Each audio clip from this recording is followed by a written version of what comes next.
বৃষ্টি সেই থেকে পড়ছে তো পড়ছে, চুপচাপ ঘরে বসে থাকতে মনটা কেমন যেন করছে।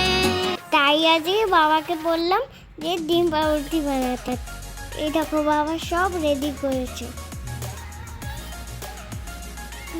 তাই আমি বাবাকে একটু হেল্প করি।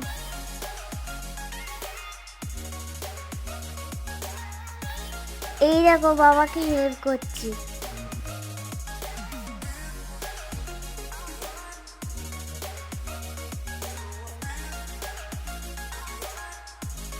এই যে আমাদের ডিম পাউরুটি ভাজা হচ্ছে, তো এই যে ডিম পাউরুটি রেডি, আমি খাই।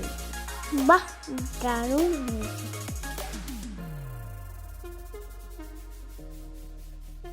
থ্যাংক ইউ বাবা। আমি এবার গোপাল দেখতে দেখতে খাই। টাটা, আবার পরে দেখা হবে।